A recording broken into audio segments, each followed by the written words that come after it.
আলিপুর আবহাওয়া দপ্তরের সঙ্গে প্রশান্তচন্দ্র মহলানবিশের সম্পর্ক 1922 থেকে 1926 পর্যন্ত। আর সেই সময় প্রশান্তচন্দ্র মহলানবিশের আমন্ত্রণে এই আলিপুর আবহাওয়া দপ্তরের এই কার্যালয়ে এসে থাকতেন রবীন্দ্রনাথ ঠাকুর।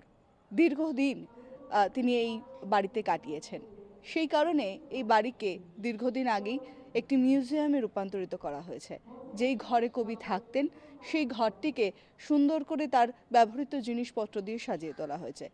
তবে যে গাছের নিচে বসে কবিতা লিখতেন কবি, সেই গাছটিকে সংরক্ষণের সঙ্গে সঙ্গে তার সামনে একটি ওপেন থিয়েটার করার সিদ্ধান্ত নিয়েছিল আলিপুর আবহাওয়া দপ্তর।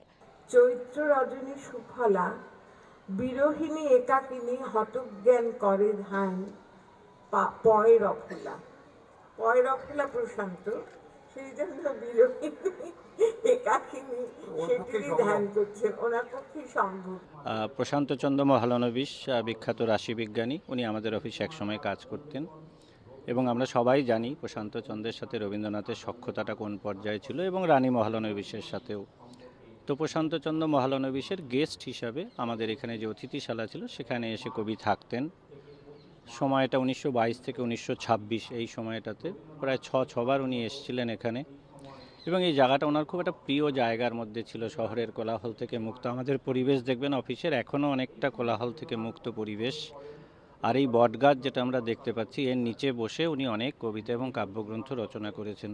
প্রশান্তচন্দ্র মহলানবিশের সঙ্গে কবিগুরুর সম্পর্কের কথা, তার জন্যই আলিপুর আবহাওয়া দপ্তরের এই উদ্যোগ, যেই উদ্যোগে এই মিউজিয়ামের সঙ্গে সঙ্গে মুক্তধারা মঞ্চকে সাধারণ মানুষের জন্য এবার খুলে দেওয়া হচ্ছে। ক্যামেরায় দিলীপ রায়ের সঙ্গে শাশ্বতী রায়, কলকাতা টিভি।